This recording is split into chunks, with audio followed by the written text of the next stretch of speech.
ચાલો વિદ્યાર્થી મિત્રો, કેમ છો બધા? મજામાં ને? આજે આપણે એક નવા ચેપ્ટરની શરૂઆત કરીએ. ચેપ્ટરનું નામ છે પ્રસારમાન. આપણે આંકડાશાસ્ત્રમાં ચોથું ચેપ્ટર. આ ચેપ્ટરમાં આપણે પ્રસારમાનમાં સૌપ્રથમ વિસ્તાર, તેના વિશે માહિતી આપણે મેળવીશું. વિસ્તાર કેને કહેવાય? વિસ્તાર એટલે શું તેની વ્યાખ્યા આપણે આ રીતે આપી શકીએ. વિસ્તાર એટલે સૌથી મોટામાં મોટું અવલોકન અને સૌથી નાનામાં નાનું અવલોકન. આ બંને વચ્ચેનો જે તફાવત છે તેને આપણે વિસ્તાર તરીકે ઓળખીએ છીએ. વિસ્તાર એટલે કે અંગ્રેજીમાં તેને રેન્જ કહીએ છીએ. પરિણામે આપણે સંકેતમાં તેને આર વડે દર્શાવીશું.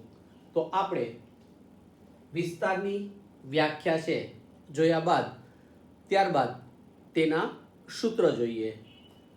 વિસ્તાર એ નિરપેક્ષ માપ છે.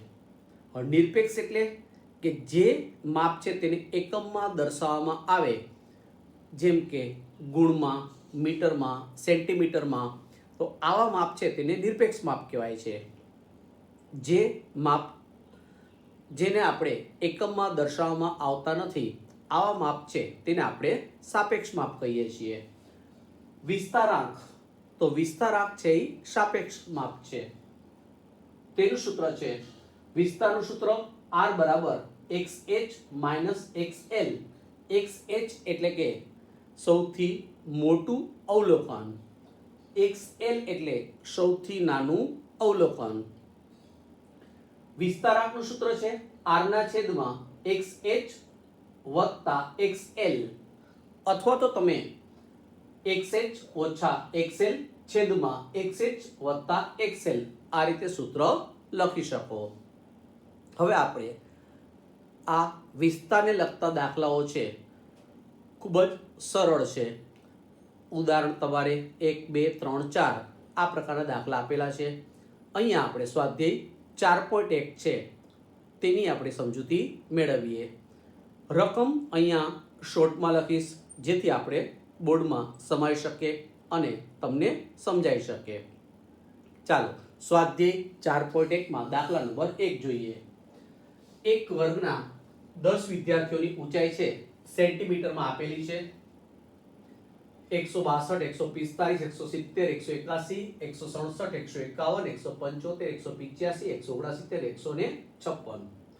આ જે રકમ આપેલી છે 4.1માં દાખલા નંબર 1. અહીંયા આપણે સૌથી મોટું અવલોકન છે 185. સૌથી મોટું અવલોકન 185 આપેલ છે, જેને આપણે XH વડે દર્શાવીશું. સૌથી નાનું અવલોકન 145 આપે છે, જેને આપણે XL વડે દર્શાવીશું. તો મોટું અવલોકન 185, સૌથી નાનું અવલોકન 145. હવે આપણે સૂત્ર લખીએ.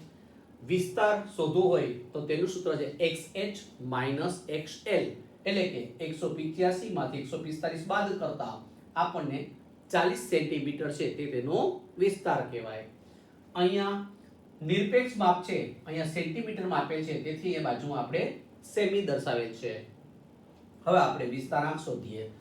પરીક્ષામાં તમને એમ કહે કે વિસ્તાર આંક શોધો અથવા તો સાપેક્ષ માપ શોધો, તો આપણે સાપેક્ષ માપ છે R છેદમાં XH માઇનસ XL, એટલે કે અહીંયા R આપણે શોધેલ જ છે, એટલે કે 40 છેદમાં મોટું અવલોકન 185 વત્તા 145 ઉપર 40, નીચે બંનેનો સરવાળો કરતા 330, 40 ભાગ્યા 330 એટલે 0.12, જે આપણો જવાબ થશે.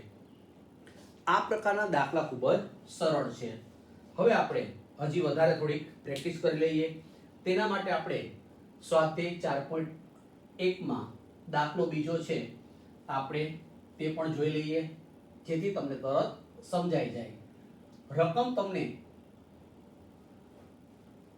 શોર્ટમાં લખીશ, જેથી આપણે બોર્ડમાં સમાઈ શકીએ અને તમને ખ્યાલ પણ આવી શકે. તો આપણે સ્વાધ્યાય 4.1માં દાખલા નંબર 2.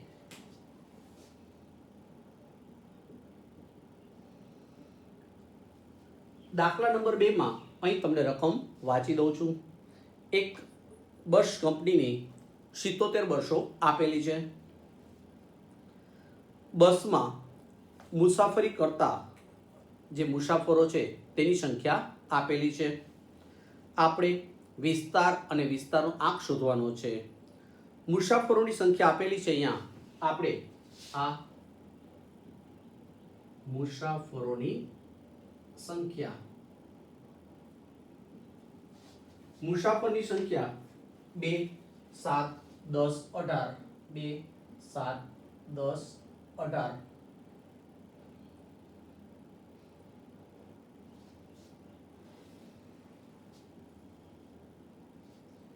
25 30 અને 37, 25 30 અને 37.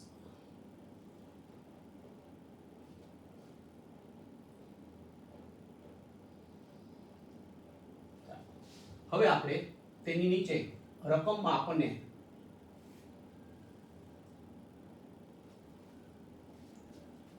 બસની સંખ્યા આપેલી છે.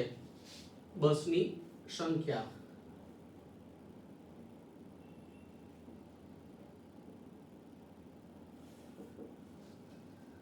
સંખ્યા તમને આપેલી છે 1 4 11, 1 4 11, 17 23 16 અને 5. ચાલો હવે આપણે સૌપ્રથમ વિસ્તારનો આંક શોધવાનો છે. તેથી આપણે વિસ્તાર અને વિસ્તારનો આંક શોધવા માટે સૌથી મોટું અવલોકન અને સૌથી નાનું અવલોકન જે આપે છે તે જોઈએ. અહીંયા મુસાફરોની સંખ્યા તમે જોઈ શકો છો. સૌથી મોટું અવલોકન છે 37, એટલે કે આપણે XH 37, અને સૌથી નાનું અવલોકન જે આપણને 2 આપેલ છે. ખાસ ધ્યાનમાં રાખો, અહીં આપણે મોટી આવૃત્તિ કે નાની આવૃત્તિ જોવાની નથી. શું જોવાનું છે? સૌથી મોટું અવલોકન અને સૌથી નાનું અવલોકન. હવે આપણે વિસ્તાર શોધવા માટે સૂત્રમાં કિંમત મૂકી દઈએ. તો R બરાબર XH XL, એટલે કે 37 માંથી 2 બાદ કરીએ તેથી આપણને 35 આ મુસાફરોની સંખ્યા આપણને મળશે. તો 35 મુસાફરો જે આપણો જવાબ થશે. હવે આપણે વિસ્તારનો આંક શોધીએ અથવા તો સાપેક્ષ આંક શોધીએ. તો તેનું સૂત્ર છે આપણે XH XL, અથવા તો ઉપર R લખો તો પણ ચાલે, છેદમાં XH XL, ઉપર આપણે એ બાદબાકી કરેલી છે 35, છેદમાં 37 2,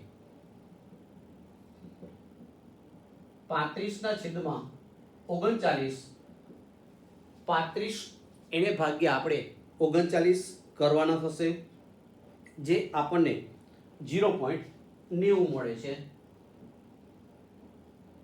જે આપણો જવાબ થશે. વિસ્તાર તેને આપણે એકમ વડે દર્શાવવા પડે છે, જ્યારે વિસ્તારનો આંક છે તે સાપેક્ષ માપ છે, તેથી આપણે એકમમાં દર્શાવવાની જરૂર નથી. હવે આપણે આ જ પ્રકારનો દાખલો છે ત્રીજો જોઈએ. ચાલો આપણે દાખલા નંબર 3 જોઈ લઈએ. રકમ શોર્ટ એન્ડ સ્વીટ નાની લખશું, જેથી તમને ખ્યાલ આવી શકે એટલા માટે.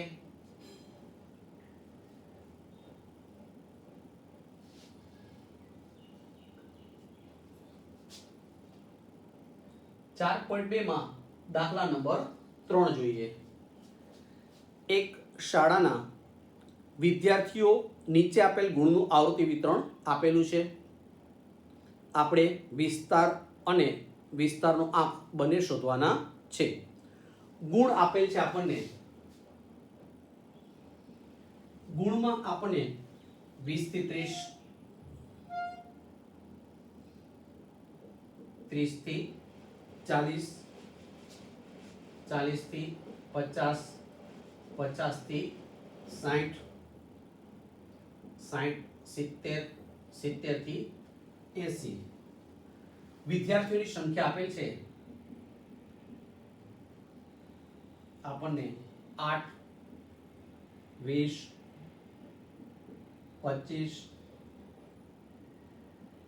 60, 45 અને 10. હવે આપણે વિસ્તાર અને વિસ્તારનો આંક શોધવાનો છે. અહીંયા આપણે મોટું અવલોકન અને નાનું અવલોકન જ ધ્યાનમાં રાખવાના છે. તો અહીં આપણે જે આ વર્ગ આપેલ છે તેની શરૂઆત 20 થી થાય છે અને 80 થી પૂરો થાય છે. અહીંયા આપણે જવાબમાં સૌથી મોટું અવલોકન એટલે કે 80 થશે, એને આપણે xh વડે દર્શાવીશું અને સૌથી નાનું અવલોકન જે આપણને આપેલું છે તે 20 થશે. હવે આપણે વિસ્તાર શોધી લઈએ. તો r નું સૂત્ર છે આપણે xh xl એટલે કે 80, તેમાંથી આપણે 20 બાદ કરી તો આપણને 60 જવાબ છે તે મળી જશે. તો 60 ગુણ આ આપણો જવાબ થશે. હવે આપણે વિસ્તારાંક શોધવાનો છે. તો વિસ્તારાંક શોધવા માટે આપણે એનો સાપેક્ષમાં એટલે કે વિસ્તારાંક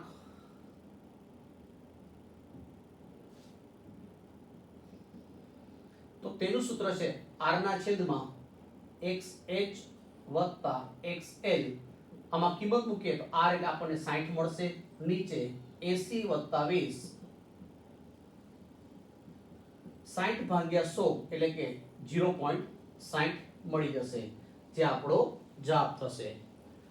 આમ આપણે જોઈ શકીએ છીએ વિસ્તાર શોધવા માટે મોટું અવલોકન અને નાનું અવલોકન તેનો જે તફાવત છે તેને આપણે વિસ્તાર કહીએ છીએ. હજી આપણે એક વધારે દાખલાની પ્રેક્ટિસ કરી લઈએ.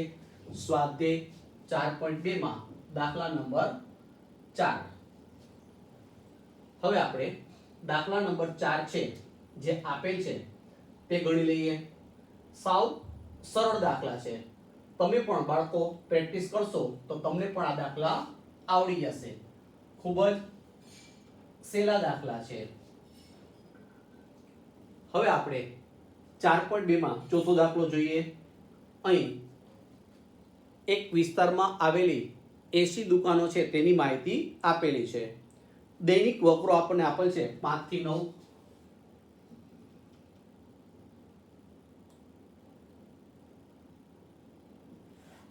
દૈનિક વકરો આપણને આપેલ છે રૂપિયામાં 5 થી 9. ત્યારબાદ 10 થી 14, 15 થી 19, 20 થી 24, 25 થી 29, 30 થી 34. દુકાનોની સંખ્યા આપેલ છે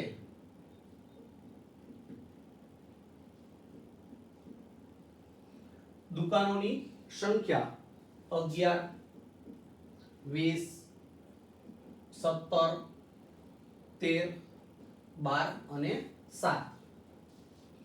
આપણે દૈનિક વકરાનું નિરપેક્ષ માપ અને સાપેક્ષ માપ શોધવાનું છે. તો આપણને દૈનિક વકરો રૂપિયામાં આપેલ છે. અહીંયા આપણે સૌથી નાનું અવલોકન અને સૌથી મોટું અવલોકન આની જરૂર છે મારે. સૌથી મોટું અવલોકન છે 34, સૌથી નાનું અવલોકન આપેલ છે 5. અહીંયા આપણે 34 એમાંથી 5 બાદ કરી દઈએ તો આપણે આ નિરપેક્ષ માપ 34 માંથી 5 આપણે બાદ કરી તો આપણને 29 મળે છે, જે 1000 રૂપિયામાં આપેલ છે. આ આપણો જવાબ થશે.